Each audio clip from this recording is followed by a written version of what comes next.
Hi, hello, and welcome to Breaking Glass for Bowie Catalogue, a brand new podcast for Bowie fans, aficionados, and people who just like to sit on trains and listen to podcasts for hours on end. So let's just start off by saying thank you so much for downloading this first inaugural podcast. My name's Mike, and in the next just under an hour or so, you'll be listening to me and my friend Adam discuss the first album made by David Bowie back in 1967, the self-titled David Bowie album.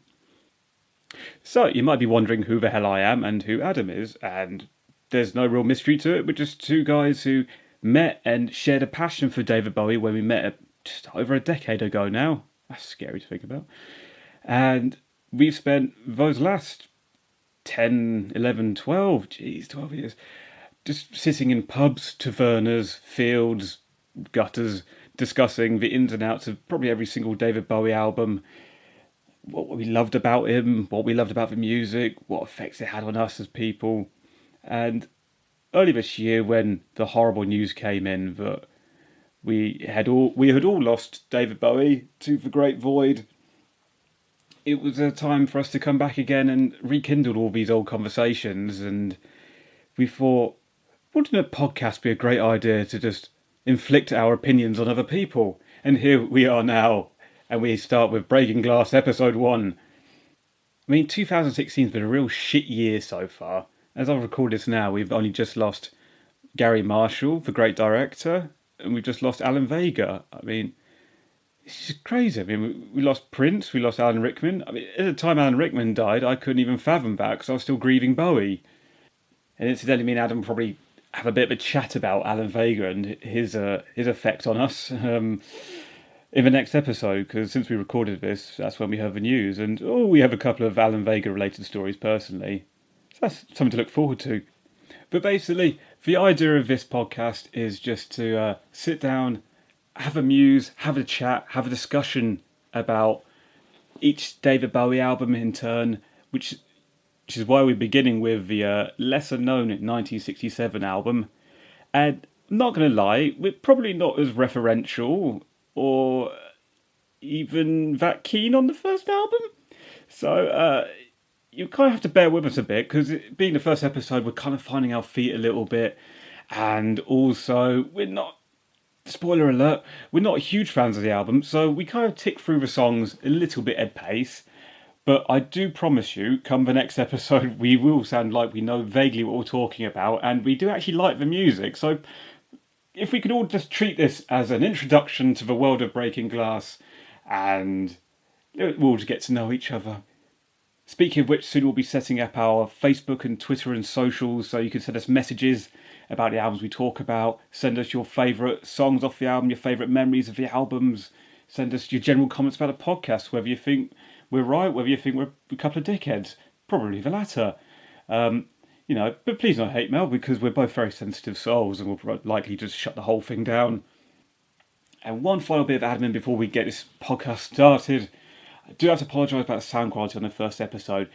We kind of did it in a bit of a hazy rush. We kind of sat down on a couch with a microphone between us without really checking the sound levels, which is just completely amateur. And so, especially in the first 5 minutes, the levels are a bit peaky, and I can only apologise. Try clearing up as much as I could. And I promise we'll do better next time. So, with all that gubbins out of the way, please sit back, enjoy, and let us consider the first album of the great David Bowie, and his self-titled album, David Bowie. And please, my friends, don't look at the carpet. We've drawn something awful on it.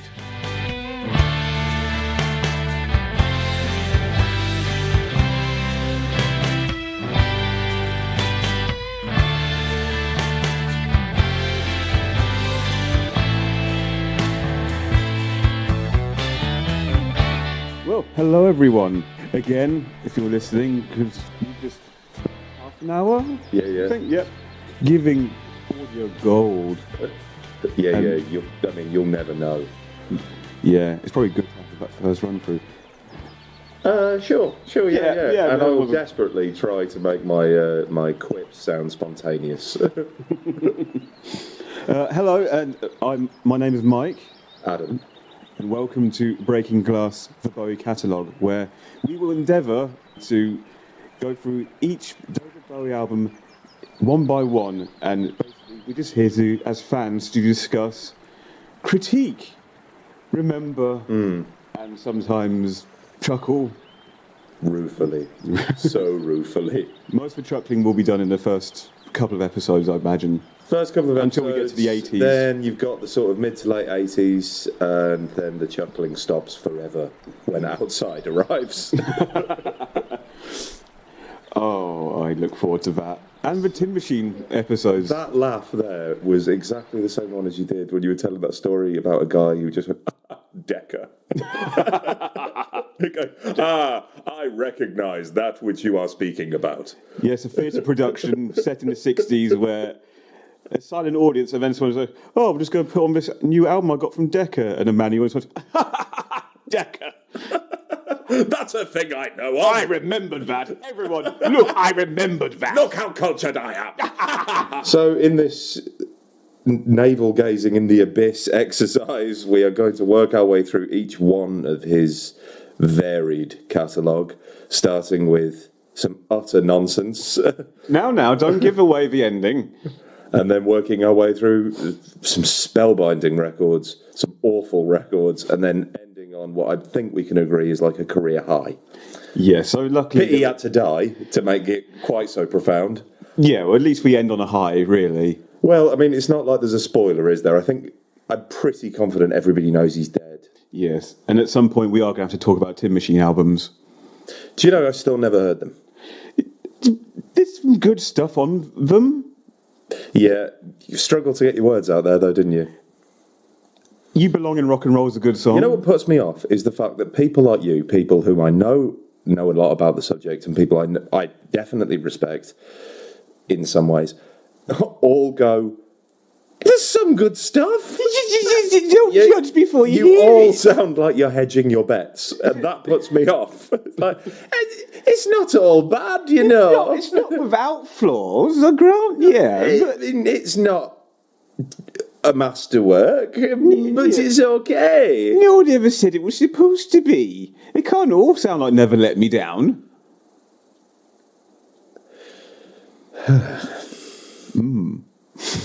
Yes. So, we should just say, really... The sound of an elephant stepping into the room. Evening all. Did I just hear some clown say something about Never Let Me Down? You did, Dalton, I'm sorry.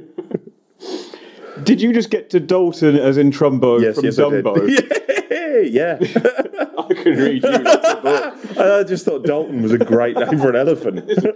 I imagine there's been a lot of Daltons around. Yeah. Zoos. I thought...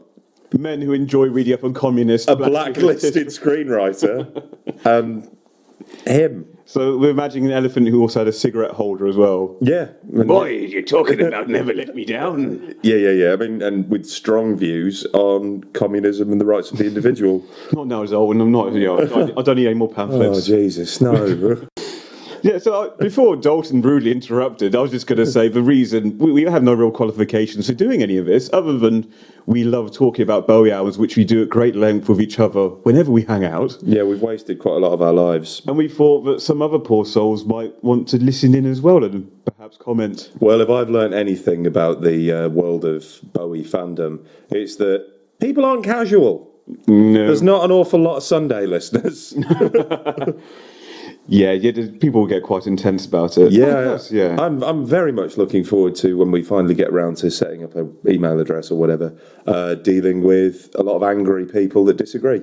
Yes, and going, who the fuck are you two? Yeah. Well, we're the people that thought to record this. Yeah, and I did the research. There's a couple of Bowie things floating around, but nothing where two spellbinding orators have sat down. Yeah, masters of style and substance. And we're going to talk about every album and every song. In exhaustive and tedious depth. Yeah. I mean, I imagine that out there, I've never met them, but there are people who think his first recordings are good.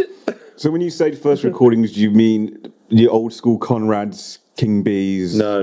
I mean actual recorded works, not stuff that you might just pick up in a Curios by compilation. I mean the first actual self-titled album, which is where we begin this voyage. Do you see that seamless segue there? Wonderful Master of segue. style. So, before we get onto the album proper, we'll just do the whole quick run through. Bowie born in Brixton. To what year I completely forget.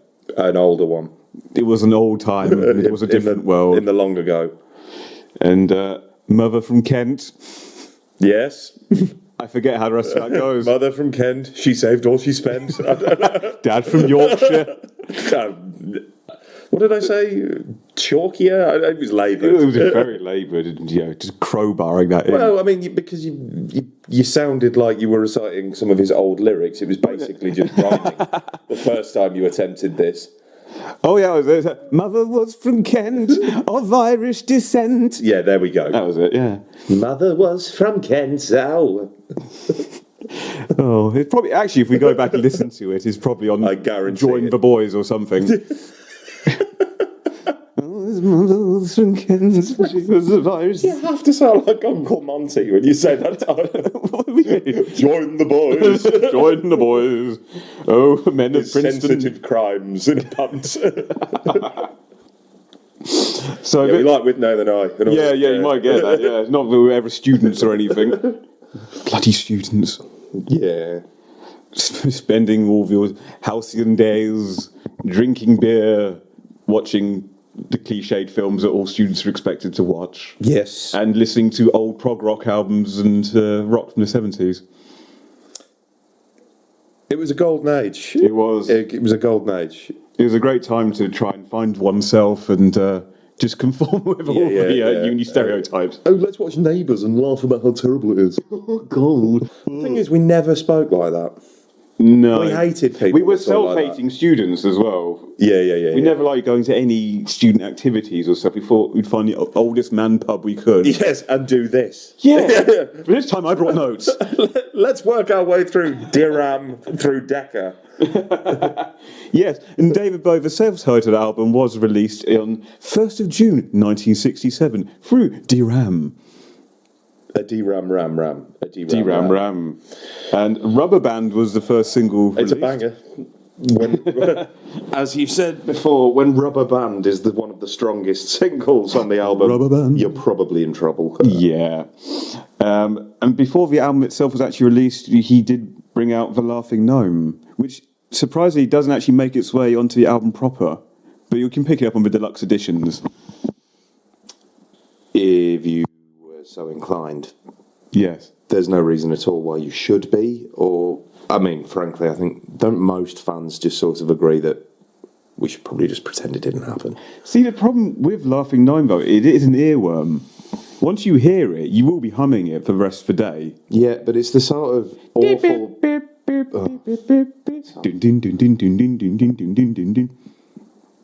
I was walking. You remember it. And then it was released on the B-side with The Gospel According to Tony Day. Another one of David Bowie's list songs. The Gospel According to Anne Cassius Rutherford. Clay. And on it goes. And so it continues. And it just keeps going. And yeah, so it seems like the most inauspicious of starts, the man who would give us... Look, Ground Zero is Space Oddity. There were things that happened before it. Well, there are a lot of people who are of the mind that Space Oddity or David Bowie, the man in his words, is it? I can never remember what the actual... In his own words? Something like that. But yeah, a lot of people... Yeah, that's the real beginning of the career. Well, because he stopped just listing and rhyming things about London and decided, maybe I'll talk about space. And thus a career was formed. Well, it is telling that he would never go back and revisit songs like Maid of Bond Street and Join the Boys. Again, thank you, Uncle Monty. Is Join the Boys even a song? I think it's Join the Gang. I don't know where I got boys from. I mixed up London Boys. Oh, the London Boys. Yeah, it's, I quite like London Boys. Yeah, I bet you do. When you say in this period liking a song, that's still very much a 2.5 out of 5 star recommendation. Yeah. Yeah, it's like saying, Well, I enjoy chocolate, but there's grades. What you want is something good, but you will settle for Asda's own. Well, you just got to have that. I got to get me a Bowie fix. The only thing to hand is the London boys. It is hard to imagine in what scenario that would be the case. You find yourself in it. You need Bowie, but the only thing you have is the London boys. I've only got this copy on cassette. I've only got the London boys. I don't even possess a cassette player. I'm just going to have to sort of rub the tape. And feel the vibration. Oh, that's it, the London boys. Oh, God. How is that going to... I mean, potentially here, where we only have access outside our villa in Tuscany. This wonderful Tuscan villa we've hired out, especially to record the podcast. Magnificent vista. Mussolini's forces are just on their way. They haven't yet intruded in our sanctity. We're here with the Diram recordings and some. Was he a Decca? I think he was a Decca for a period. Why don't you give us some context, Mike? You've written them down in your lovely notebook, so we know you're desperate. I'm trying to find my Decca notes. Where's the Decca page? A page on Decca. Well, one must be prepared for all eventualities. No, I think it was pretty much DRAM. Oh, this is a lovely little fact I've jotted down. Did you know it was released the same day as Sgt. Pepper's? Yes, it did. Oh, well, let's move on then. Could have sounded interested at least. Well, I mean, I did already know. I had forgotten, though, but then as you were leafing through your book, happened to see that you'd written it down. I'm just going to move over here now. Oh, right, yeah, because the magician doesn't reveal his secrets. Don't see how the sausage is made.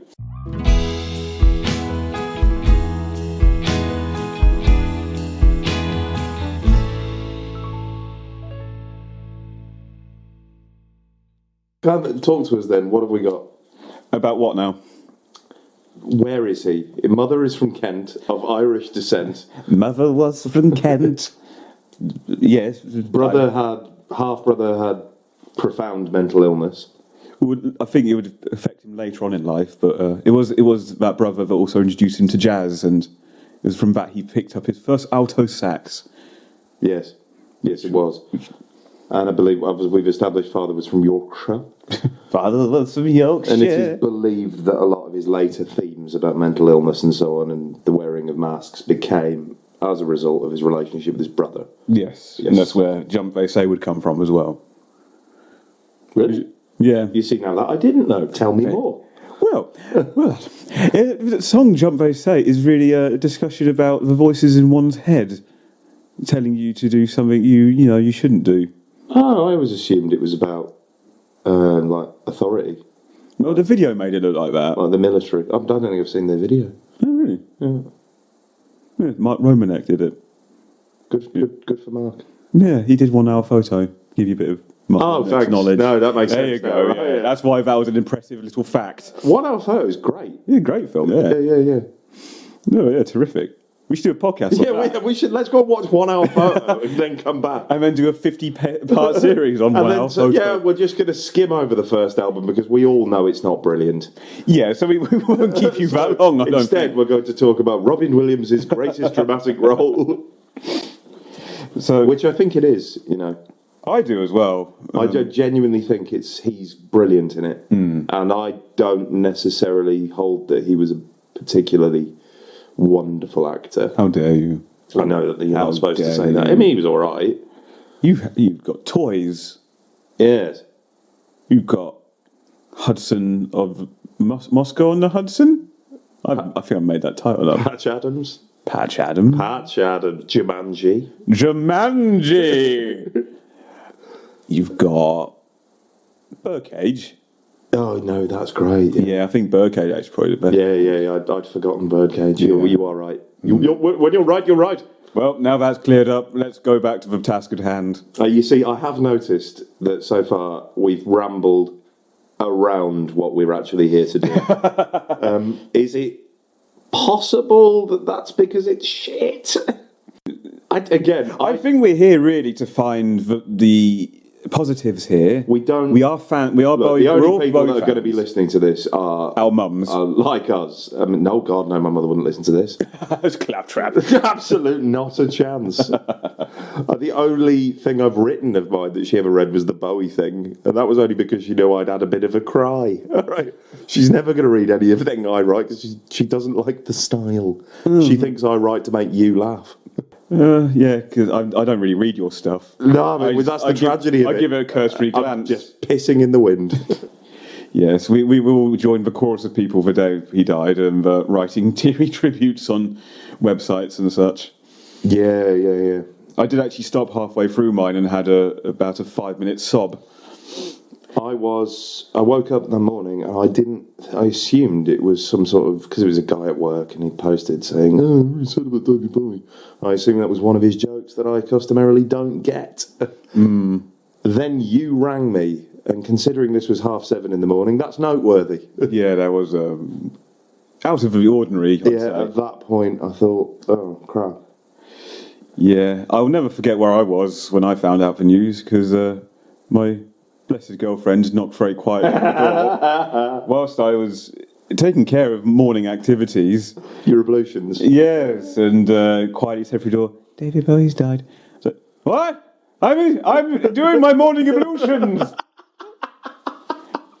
Say again. Because when you are doing that, you take on the voice of an old military colonel who's hard of hearing. What? Zulus, you say? Bring me my musket. I'm here scrubbing for Britain. Speak louder, girl. So your girlfriend is now the sort of native servant girl in this. Put the tea down there in my paper. Good God! What is happening in Russia? The Kaiser!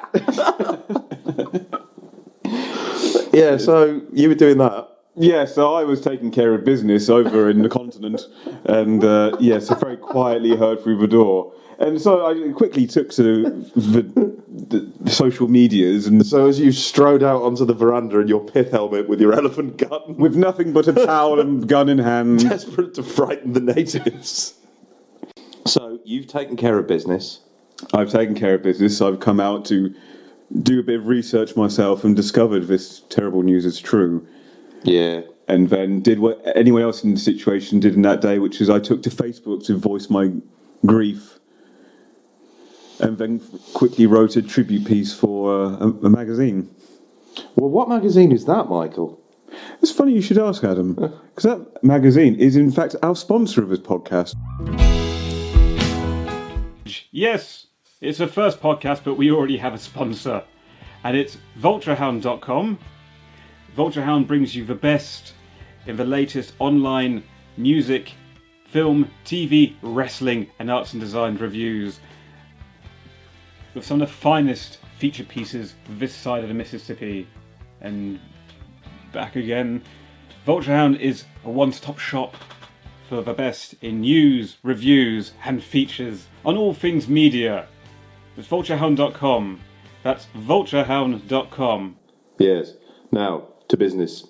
So, shall we crack on? Oh, please. Let's dust off our old DRAM vinyl.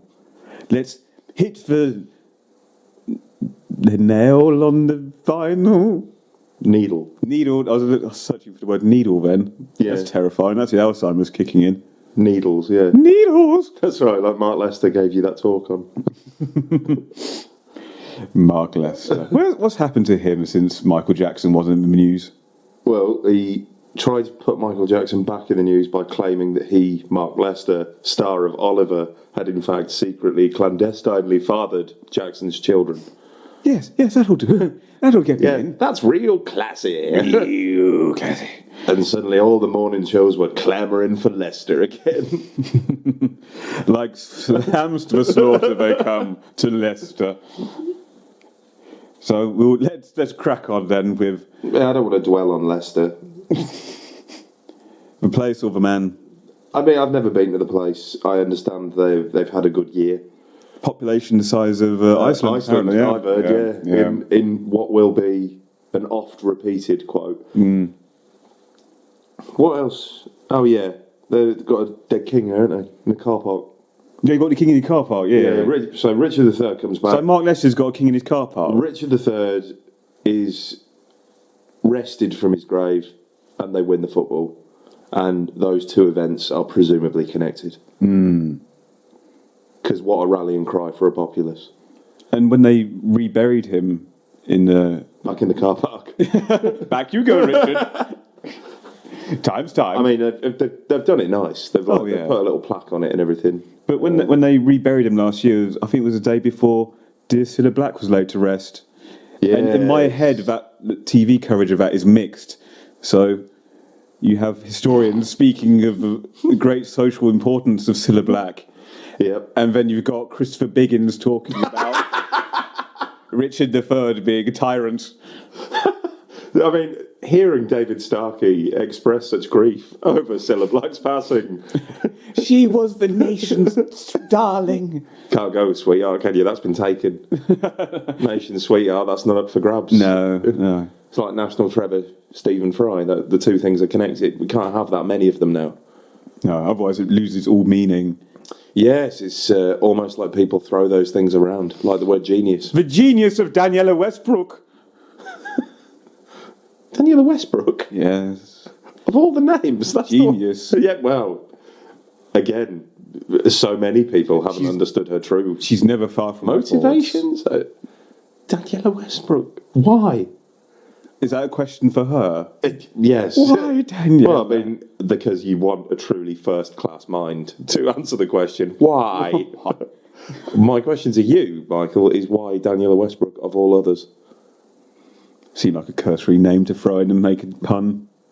So, Uncle Arthur. Uncle Arthur, yes! We really are dancing around this issue. It's like we should have just skipped ahead to Space Oddity, really, to begin Grab the ground zero, yeah. No, but that's the thing, I don't want to talk about this. No, but we have to. We decided we were going to do this endeavour. The point of this is, this album is only of interest to completists. Yes. And the only reason we are discussing it is because we are fundamentally completists. Yes. And you have to begin at the beginning. I need all of them, and you have to begin at the beginning, but it's just not very good. So we'll try and make this painless as possible, and I don't know, maybe if we're wrong and we're completely missing any of the gorgeousness of this album, then please feel free to tweet or Facebook us, which we're in the process of starting, but I will warn you, as soon as I get one bad comment, this whole thing's shut down. Shut it down. I can't take the criticism. Yeah. You're a dick, mate. Your opinions are shit. Shut it down. My opinions are all I have. Without them, I'm just a man in a towel with a musket. I'm just a shell. A man in his morning ablutions. Yeah, it's a private time.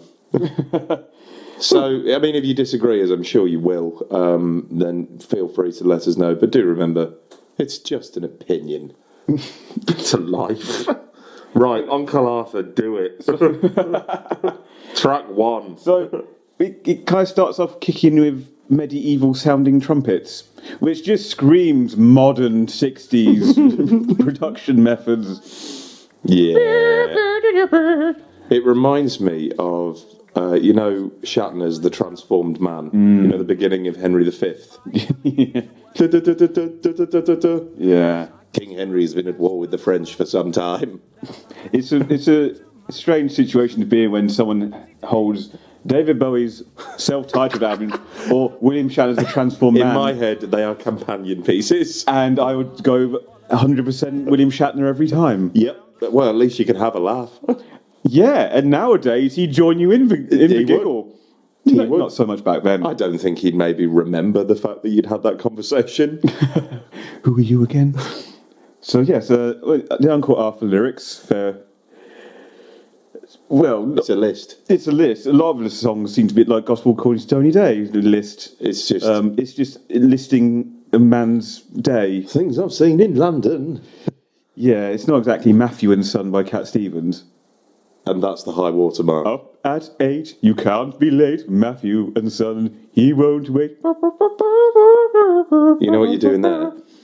I'm breaking the copyright, aren't I? Well, there's that, but the fact that we were talking about Uncle Arthur. Oh, God. Do you know what? We're never going to get through this if we just... Right, then tell me a coat. With buttons of silver. Why? Tell me a coat, because I feel cold. That's the best possible reason to buy a coat. It's actually... I don't mind selling me a coat. Again, though, what you're doing, you're hedging your bets. You go, I don't mind it. Right, I'm just going to come out and say it. There's not one single song on this album I actually listen to on an active basis.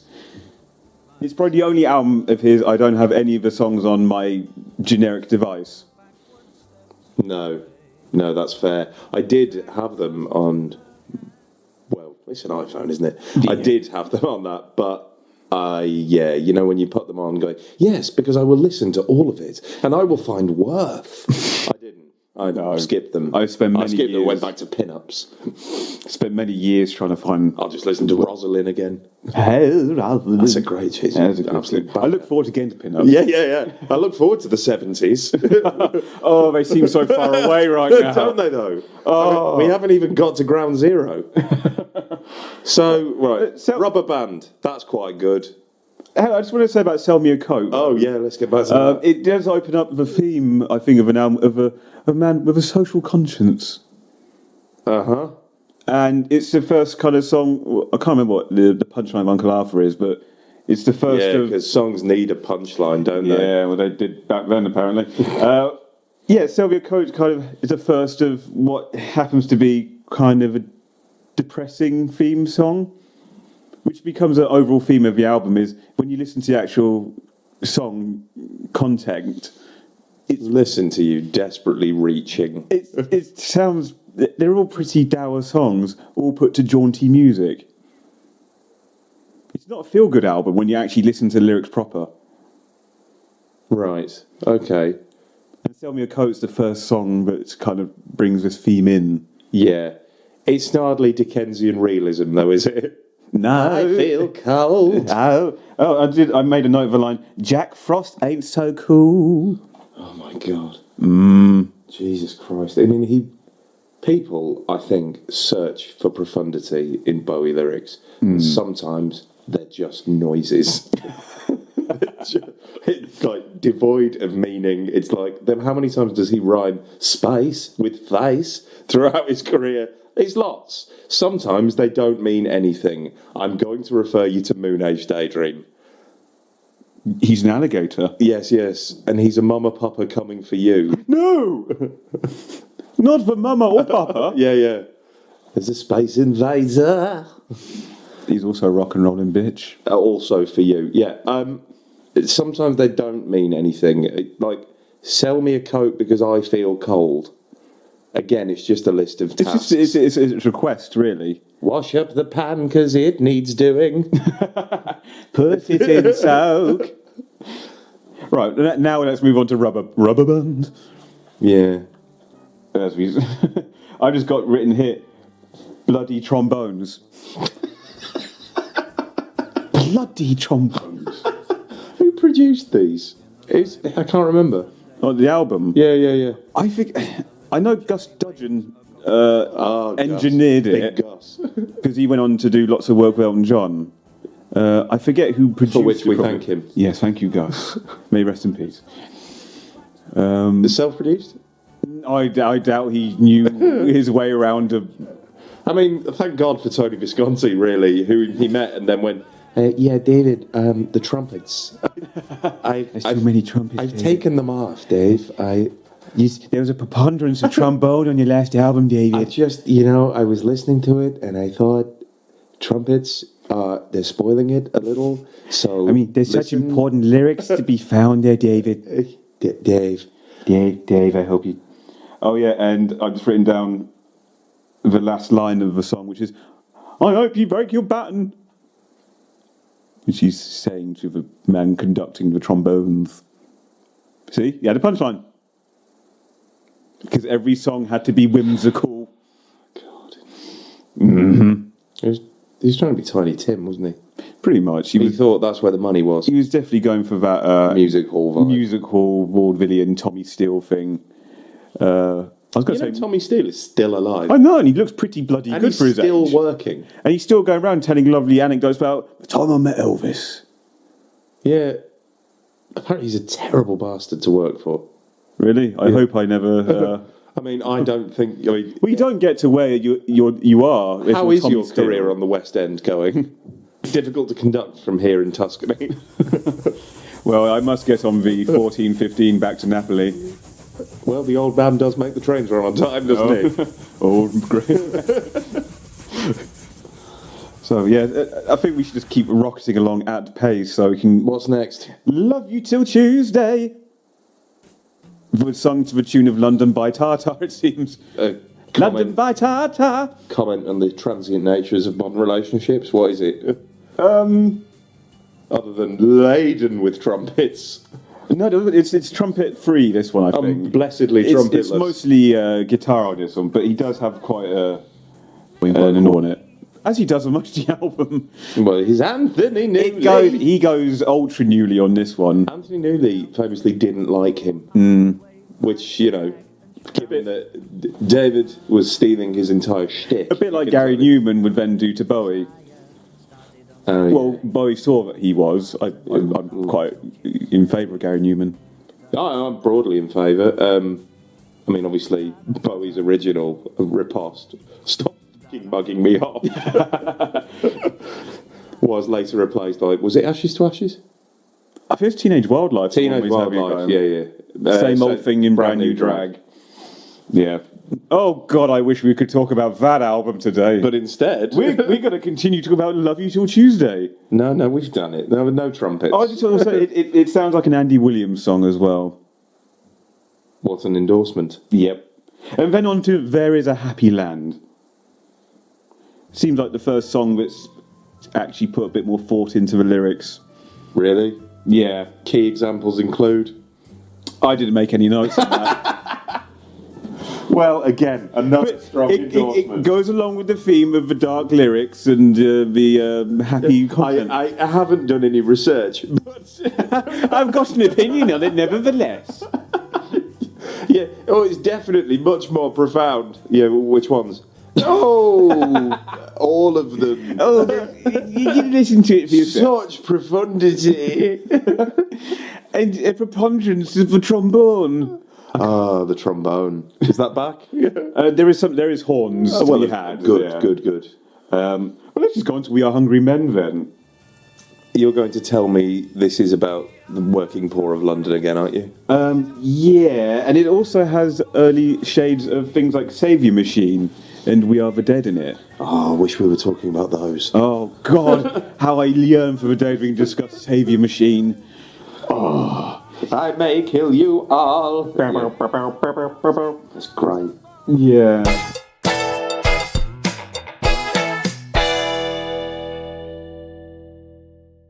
The lyrics to Love You Till Tuesday. Yeah, yes. So let's see whether or not you're right about the profundity. Just look through your window. Oh, no, I say There Is a Happy Land. Look up. But when you say look out your window, it's only me looking for a little romance. Oh, I hate that so much. Who's that hiding in the apple tree clinging to a branch? Don't be afraid. It's only me. It's only me. Oh, this is when I get my towel and my blunderbuss and I'm out there firing on that tree. Love you till Tuesday times 2, dum times 11. There are 11. If only he'd actually just went dum times 11. Dum. You fill in the blanks for yourself. Oh my word. Dum times 11. So, next track, When I Live My Dream. You remember that one, don't you? I genuinely don't. It's a bit like a nursery rhyme vibe going on with it. Super. Yeah, it's kind of nice strings on there, nice arrangement. Again, old Michael trying to be positive. It's not without good points.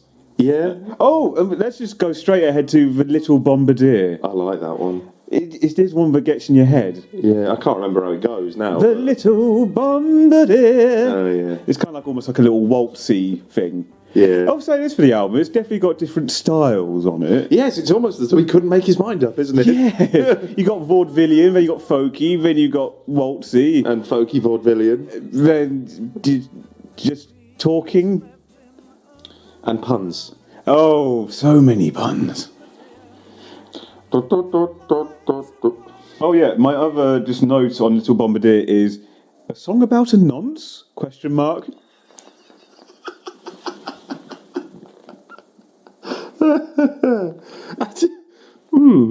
Yeah, imagining the meeting with Gus Dudgeon and Diram.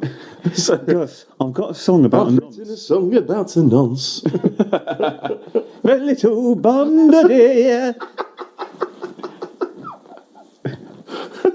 I'll record whatever shit you want, kid, it's your dime.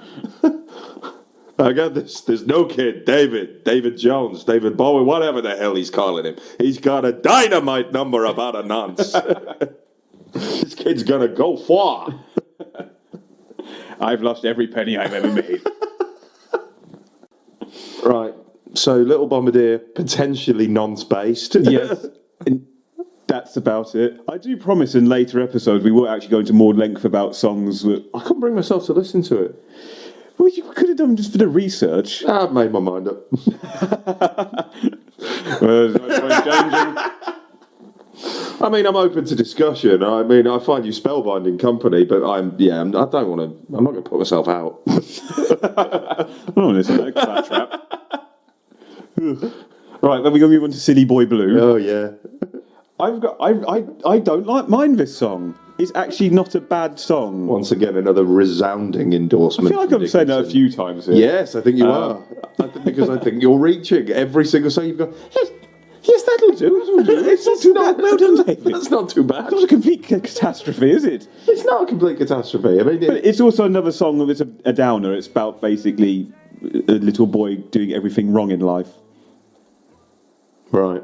I'm desperately trying to remember how it goes. What does he do? Like, presumably, because this is David Bowie writing in the very early 60s. Probably doing naughty He drugs steals biscuits. from his mother's trolley. Because in his head, I just don't think it was real, do you? What? Boys in short trousers running around getting into shenanigans, but nothing too bad. Piss off.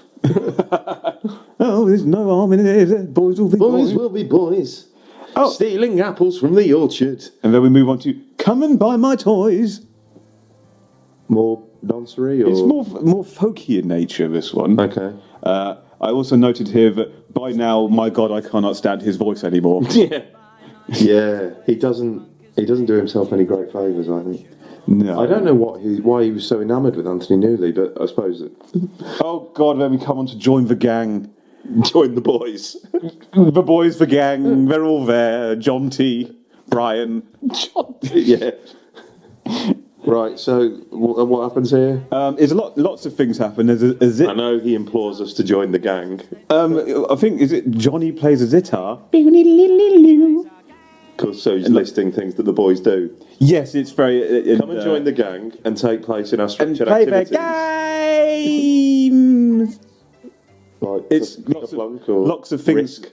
They do enjoy a good game of... Uno. I was going to go Hungry Hippos. I'm thinking, which one of those was likely to exist? I mean, we're just after the Second World War. People haven't got time for jauntily coloured hippos. How long was it after the war that they kept saying, it's just after the war?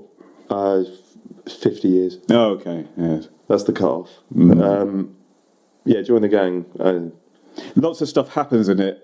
Well, without really... I'll tell you what, the kindest thing you can say about this album is lots of stuff happens. Things do happen. Things happen, and then we roll. Events unfold. A series of events. And in the course of events, then we're all a bit older. A little bit worse off mentally. Closer to the grave. Oh, then She's Got Medals. I don't mind this song. Do you not? No. Is it not all bad? It's not all bad. Oh, is it not? Right. How does it go? She's got medals. You could be making that up. Yeah, totally good. I can't remember the actual tune. No one's going to know. She's got medals. Oh, he does think like, oh, she's the one because she dresses like a boy. Mm.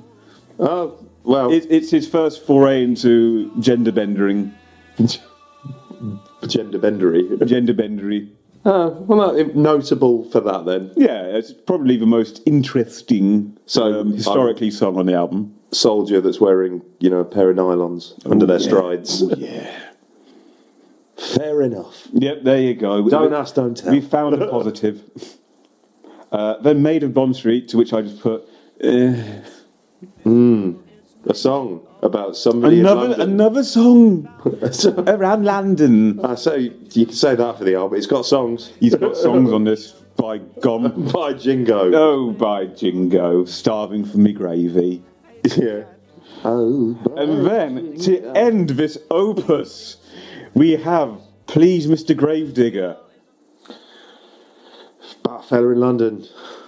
It's actually pretty dark. It's very William Shatner-esque, as the dearly aforementioned dear Willie. Oh dear Bill. Oh dear. It's basically an a cappella little theatre piece, really, where he plays a murdering man going through a grave and sneezing. A graveyard, I should say.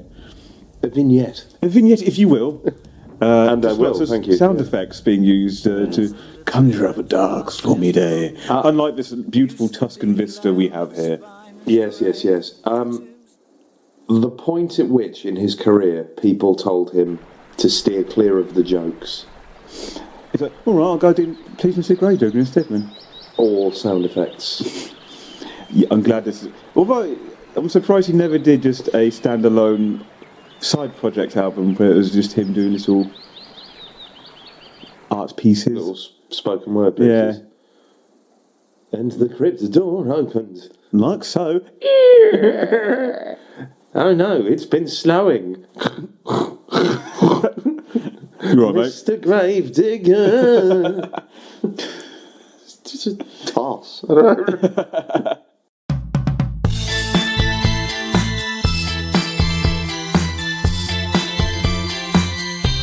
I mean, we're desperately reaching to be kind to it, but the fact is, if he was about today, he would not have gone on to do, the world-conquering stuff that he later did. No. It just wouldn't have happened.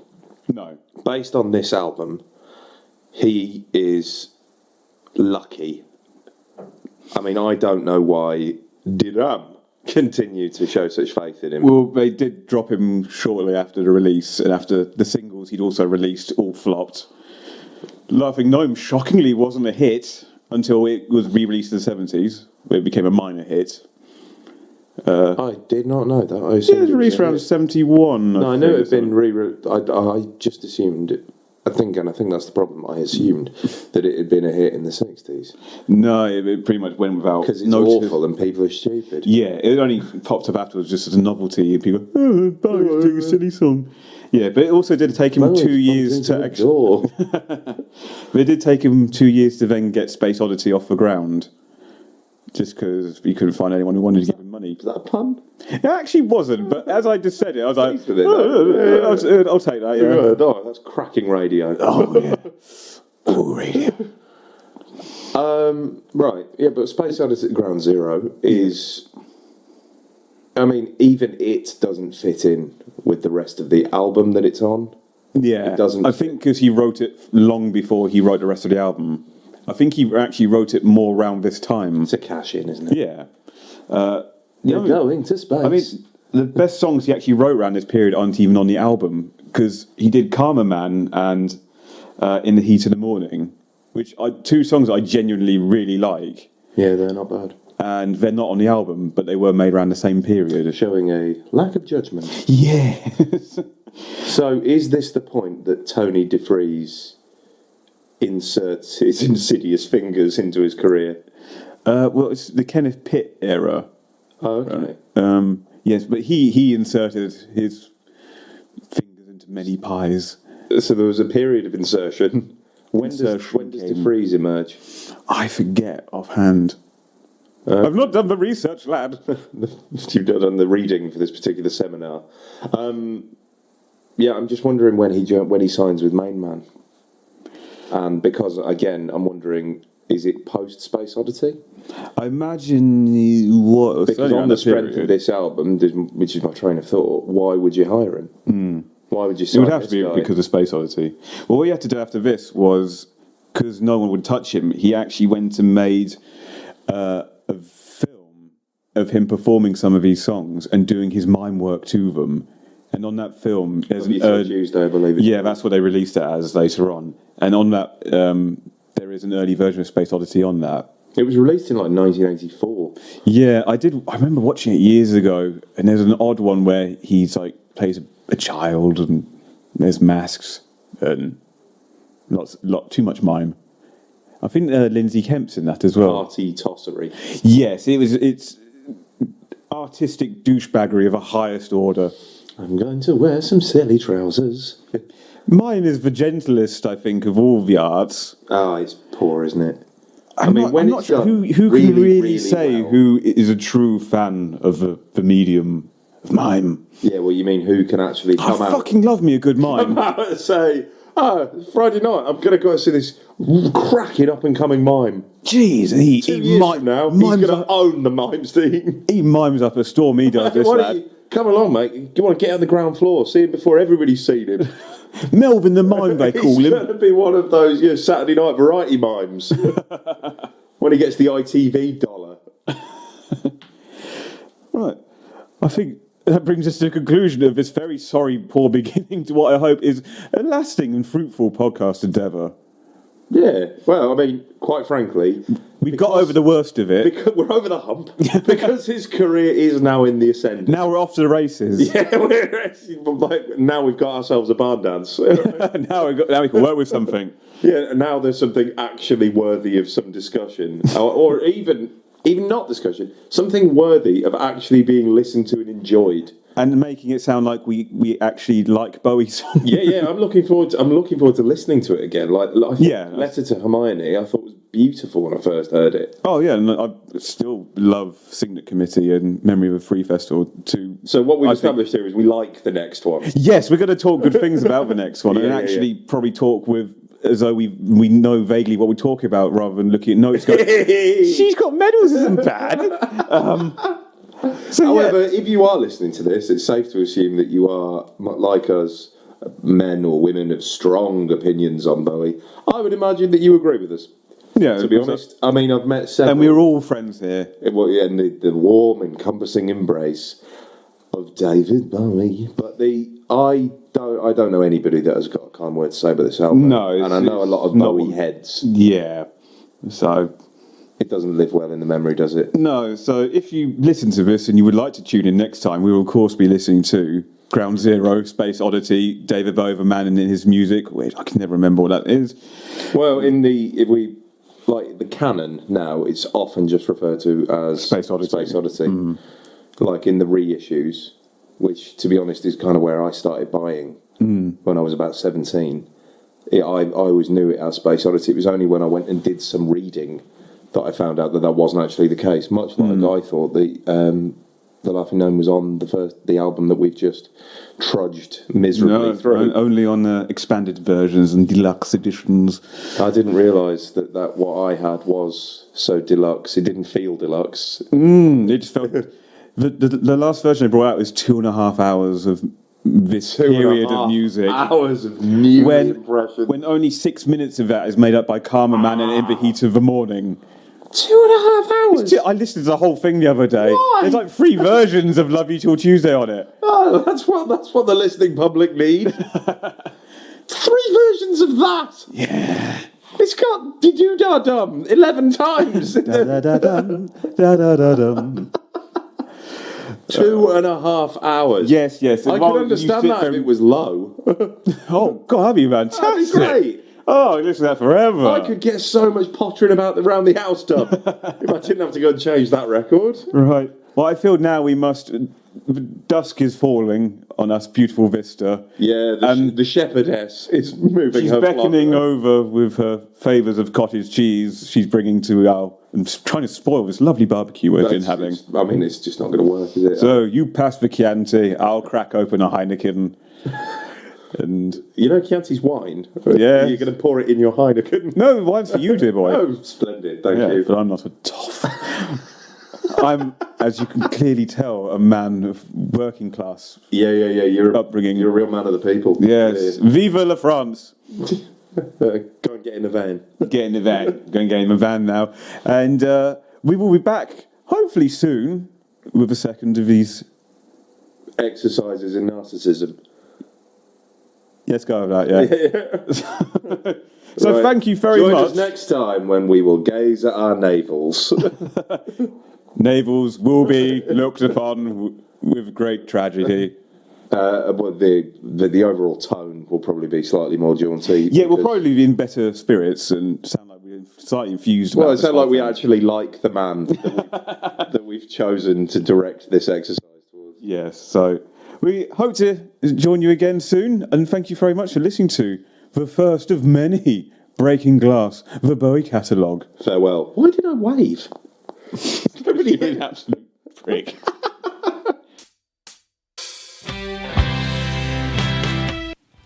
And there you have it. The first episode of Breaking Glass, the Bowie Catalogue. If you've made it all the way to the end, thank you so much. Really appreciate that, because to be fair, when I listened back to this and edited it, it sounded like a hell of a lot of waffle, so well done you for making it this far. And I promise, the next episode, when we get onto Space Oddity, we will sound like we know what the fuck we're talking about, and we even sound like we enjoy David Bowie. All that remains for me to say right now is thank you so much to Jock Norton from the band Puppy. He'd made all the music you heard throughout, for the intro, the outro, the little jingles throughout. Did an absolutely amazing job, considering that I gave him the broadest spec, which was basically, mate, can you go and make me some little 5-second clips and a whole 1-minute intro that sounds like David Bowie, and I'll give you a bag of M&Ms. Anyway, that man bloody did it. Amazing. So check them out, please do. Absolutely incredible band called Puppy. Look them up on Facebook, the Twitters, the Instagrams, the websites, the Bandcamps, if you will.